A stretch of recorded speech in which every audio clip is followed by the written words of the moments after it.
Guten Tag, and welcome to another exciting episode of Dr. Von German's Living Room of Psychological Fun. Now, you may be wondering, Doctor, why are you dressed like Double Von German tonight? Well, it's a simple answer. I scored a hot date with a time machine. But the process takes some time to warm up, so while I wait, I thought I'd do a quick episode of the Living Room Psychological Fun. Today, we will be looking at Jean Piaget's stages of cognitive development.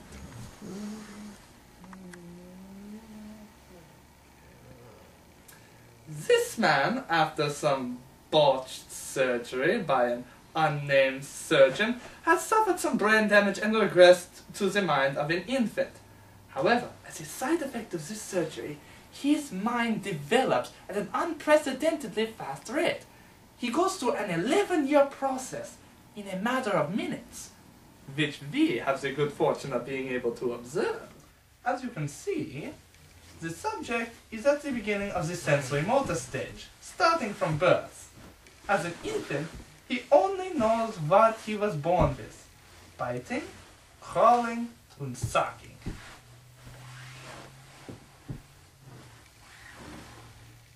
Yeah.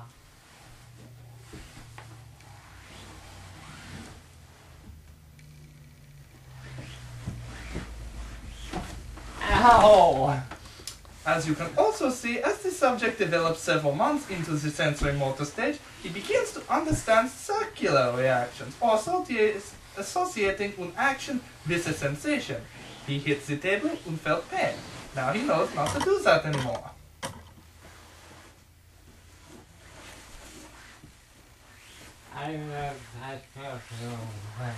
It appears that our subject is ready to enter the pre-operational stage, usually begun at age 2. A hallmark of this stage is language development. Let's watch and see if he can make a word. Daddy! Aww, isn't that sweet? Now go get Daddy a cigar. Why should I? Here, he demonstrates the concept of egocentrism. Because he is not yet able to see the world from the perspective of others, he does not see any reason to bring me a cigar. Now, we will observe another element of the pre-operational stage: classification. In different stages of cognitive development, the process of sorting objects into categories changes. Let's see how he responds to these toys. Here you are. How would you classify these two objects? They're both red. As you can see, the subject is only able to classify objects with crude, superficial attributes such as color or shape. This changes in the next stage, which starts at about age 7. Our subject will be entering this any minute now. Let's test this. Why did you change my toy? I don't like it anymore. This subject has clearly not entered this stage. Maybe now. Hey, why did you turn my toy over? Excellent. You're mean.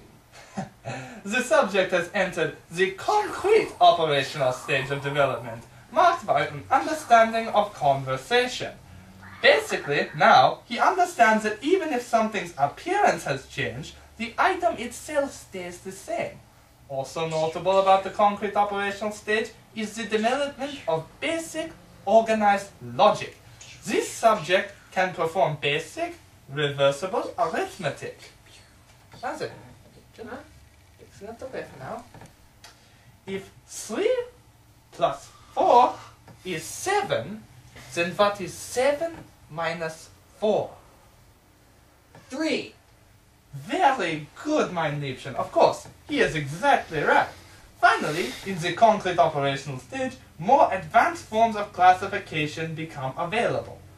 Now, you remember the other toy too? Oh, How would you classify the two of them? They're both made of metal. You see?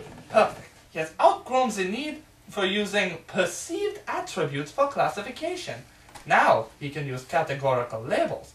These will become more advanced in the formal operational stage at about age 11 when, you know what, come up here. You've earned it. Now, as you can see, he has entered the formal development stage. He can grasp abstract ideas, like basic algebra. Here, my Liebchen, let's try a simple algebraic problem. If x plus y equals 1, then what is the value of y? 1 minus x. Very good. Also, he will become further preoccupied by hypothetical situations. Did you know that 10 in every 100 people will die in a car crash? No. And did you know that as a male, you are 44% more likely to die of leukemia? Oh. That's not even bringing into account the plane crashes, the muggings, all sorts of horrible things that could possibly happen. And just as before, the last stage, he regresses into a cat. Well, this has been an exciting episode, and join me next time for Dr. Von German's Kitchen of Scientific Fun.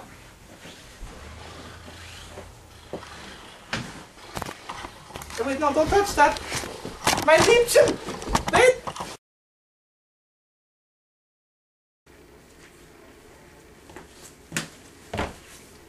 Hello, Doctor.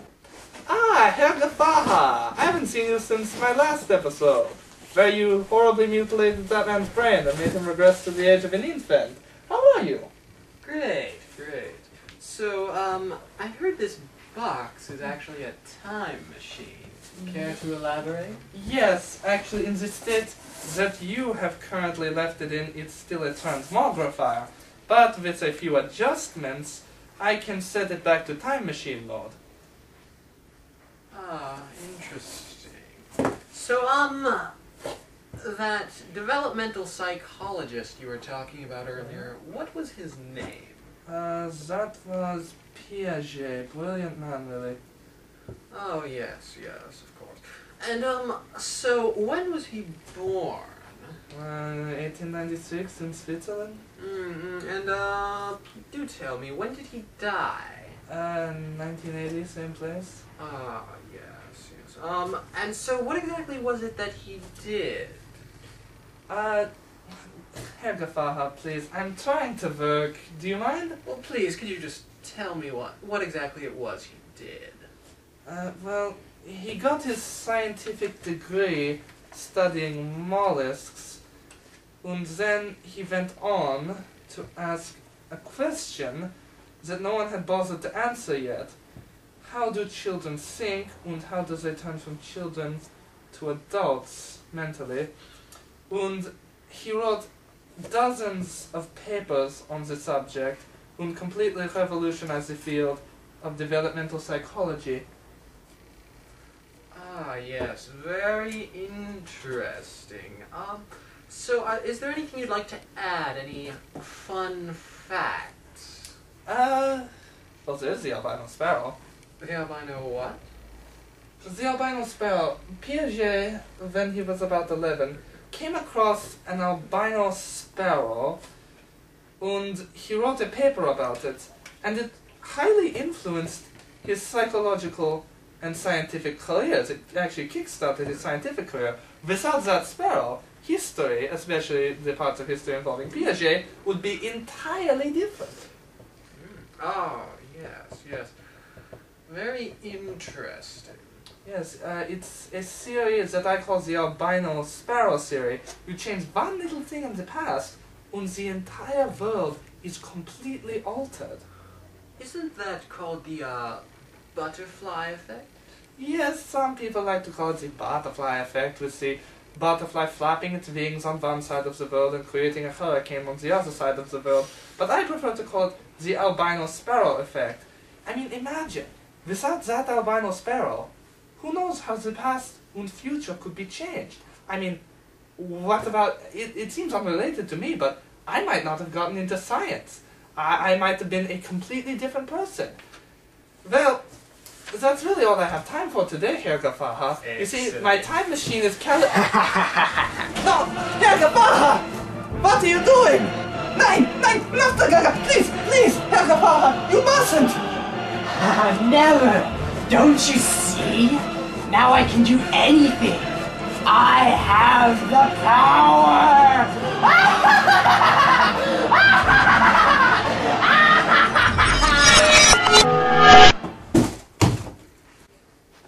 9 acts. Oh, he must have gone back in time. That sociopath, he will change everything. He must be back there now. Killing the albino sparrow. And some other people as well. My God. How will this change the present?